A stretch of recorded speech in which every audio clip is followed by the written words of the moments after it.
My brother borrowed my last $13,000 to bet on Arsenal versus Brentford. Easy money, he smirked. Brentford has no chance. It ended 1-1. When I asked why my rent wasn't paid, he shrugged. Sell your car. We'll call it even. I just smiled, then sold every valuable thing he and his wife owned to repay myself. I was at the laundromat the morning it all started, watching socks tumble through glass while sipping a sad cup of vending machine coffee. That particular kind of Tuesday in early March where everything feels beige, sky, mood, even the detergent I was using. I just loaded my last $1.50 into the dryer, which meant no more room for surprises that month. Rent was due in 5 days. My bank account said $14.17. But I wasn't worried because my older brother Sean had promised to Venmo me the rent money by noon. Not loaned, not gifted, promised, because it was my money to begin with. Let me back up. I, 29M, moved back to Chicago last year after a layoff gutted my field job out west. Things got tight. Sean, 32M, offered to let me crash in their garage-converted guest room. Said he'd only charge me utilities and groceries while I got back on my feet. At the time, I thought that made him a saint. Didn't. Yesterday, Sean borrowed $13,000 from my severance payout to flip it through betting Premier League stuff. He'd been on a hot streak, or so he claimed. Said it was a sure double up, and I could use the winnings to pay my way into a new lease. His exact words. Brentford's playing like they've already been relegated. Arsenal's going to eat them alive. He looked so confident. Even his wife, Marla, nodded like they were delivering gospel. I didn't want to hand it over, but I did, because that's the kind of dumb loyalty you carry around when you grow up idolizing someone who once punched a guy for taking your lunch money. I asked him 3 times before kickoff, "You're sure this is a good idea?" He grinned. Easy money. Trust me, little bro. Match day, Arsenal versus Brentford. I watched from the floor of the living room while Sean paced like a coach on the sidelines. First half, no goals. Second half, Arsenal scored. Then Brentford equalized in the 74th. Final score? 1-1. Draw. Bet lost. Silence. Sean went pale for all of 2 minutes. Then shrugged. Sucks. I really thought they had it. I didn't even yell. I just asked, quietly, what about rent? He pulled a cold soda from the fridge, cracked it open and said, sell your car. We'll call it even. Just like that. Like he hadn't taken everything I had left in the world and burned it on a hunch. That's when I smiled. Not the kind of smile that means, I'm okay. The kind that means, I'm done playing. Here's what Sean forgot. I know everything he owns. I've spent months living in that house. I fixed their plumbing when the sink flooded. Helped Marla catalog her vintage purses for Facebook Marketplace. Rewired their gaming setup. I knew what was worth money and what was just clutter. So the next morning, while Sean and Marla were at her Pilates class, I rolled up a rented U-Haul to the curb, quiet as a mouse. I didn't steal. I repossessed. His PS5, the one he never let me touch, sold within 3 hours. Marla's collection of designer handbags? Turns out 2 of them were real. Gone to a collector on the north side. The espresso machine he got from her parents for Christmas? Listed, sold, gone. But I didn't stop there. That limited edition signed football jersey he kept in a frame above the couch, pawned for $900. Their custom king mattress, still in plastic from a recent upgrade? A used furniture place gave me $400 and helped me load it. I didn't touch anything sentimental. No wedding photos, no heirlooms. Just valuables. Liquid assets. By nightfall, their guest room was empty.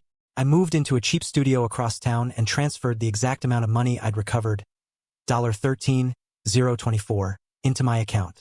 Then I texted Sean, call it even now? No reply.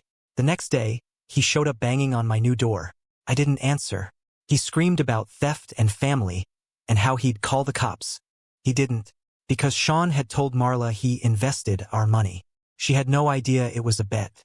And now their wedding gifts, electronics, and her prized handbags were gone. Guess who she blamed? Not me. Her last text to me simply read, I hope it was worth it. I replied, it was. 3 days later, I heard Sean staying at a friend's house. Marla told him to leave until he figured his ST out. My rent's paid through June. I've got my own keys, my own space, and a lock Sean can't punch through. I don't care if he never talks to me again. Because that 1-1 draw, that wasn't a tie. It was the moment I finally stopped betting on my brother. Update 1. It's been about 3 weeks since I sold off Sean and Marla's valuables to recover the $13,000 he lost betting on Arsenal. I wasn't planning to update, but when your brother threatens legal action and his wife shows up on your doorstep with a duffel bag and an ice-cold look, yeah, that's update worthy. A manila envelope showed up at my new place on Wednesday. No postage, just hand-delivered. Inside, a 2-page document titled Cease and Desist, Unauthorized Property Seizure. It was typed, sloppy, full of legal buzzwords that screamed Google search and half a semester of business law. At the bottom, Sean P. Holloway, acting on legal advice. Right? Not a lawyer's name, not a signature from an attorney. Just Sean, acting. I didn't panic. I laughed. Then I took photos of the doc, emailed them to my actual lawyer, Jordan, a friend of a friend who specializes in personal asset disputes. Jordan called within the hour. Tell your brother if he files anything in small claims, we'll countersue with documentation. See, I'd kept records. Text threads confirming the money he borrowed. Audio from the night of the game when he admitted he lost it. Photos of the items I sold, all of which I helped acquire during my time there. A signed note from Marla thanking me for organizing their garage, where most of the valuables were stored. He didn't have a case, but he had noise, and he made plenty. Friday night, our mom texted the family group chat. What's going on between you two? I'm hearing crazy things. Sean was quick to respond. Ask your youngest why he robbed us. Me? I dropped screenshots, the receipts, the betting slips, the spreadsheet I'd made breaking down item values. Then silence, until Marla chimed in. Wait, what second betting account? That was the bomb. Turns out, during Sean's desperate scramble to look legit, he forwarded her a screenshot of a betting app transaction. The balance was low. Problem? Marla monitors their shared account. The app Sean showed her wasn't the one she had access to. That's when she did some digging. Apparently, Sean had a second phone. Not a burner, just an old Pixel he kept for fantasy football stuff. Marla had always brushed it off, until she found it plugged in behind his workbench. The apps? 2 additional sports betting accounts, a cryptocurrency wallet, and notes, literal notes. One of them was titled Plan B if Marla flips. Inside, move in with Daryl, a divorced buddy of his. Say, my name, manipulated me into the bet. Claim Marla authorized the wager via joint funds. Play mental health card if necessary. She showed up at my place the next day with a duffel bag, her work tote, and a red folder full of printed statements. No tears, no apologies. Just this, I'm not here for him. I'm here because I need to untangle myself from the person I almost built a life with. She stayed in the guest room, didn't say much that night, just stared at the ceiling and asked if I still had the receipt for her espresso machine. I did. We drank instant coffee the next morning like it was wartime. A few days later, Jordan sent Sean a formal notice. Any further threats of litigation would be treated as harassment unless filed formally through the court system, which we welcomed. All documentation archived.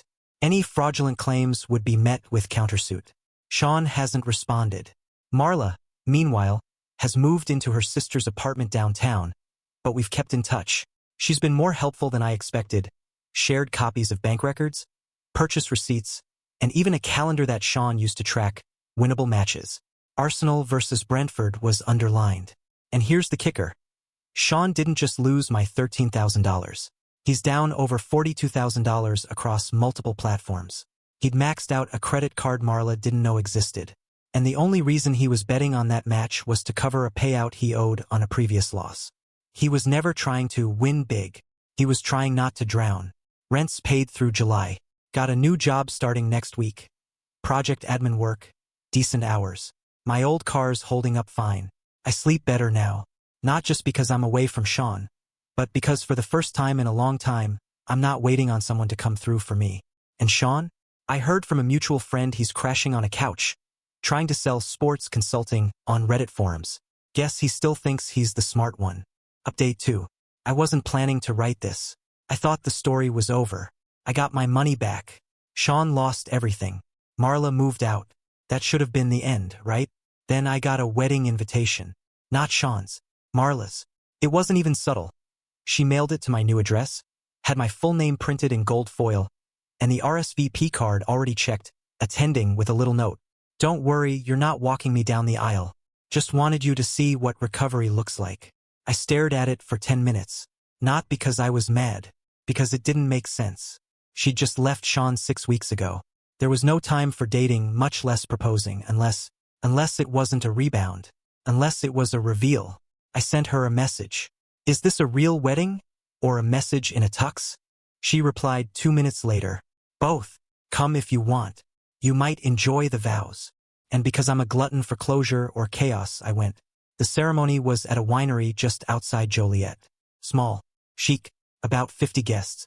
Marla looked like a Vogue cover. Sleek satin, open back, hair pulled into some architectural updo that probably required scaffolding. Her groom? Not a stranger. His name was Caleb. He was Sean's former bookie. I wish I was kidding. The same guy Sean used to text late at night for last-minute lines. The guy who showed up to one of Sean's barbecues 2 summers ago and left early because he had a migraine. The guy Sean swore was just a guy from work. Marla knew. She always knew. She told me during the reception. Pulled me aside near the open bar where someone's aunt was murdering a Whitney Houston song on karaoke.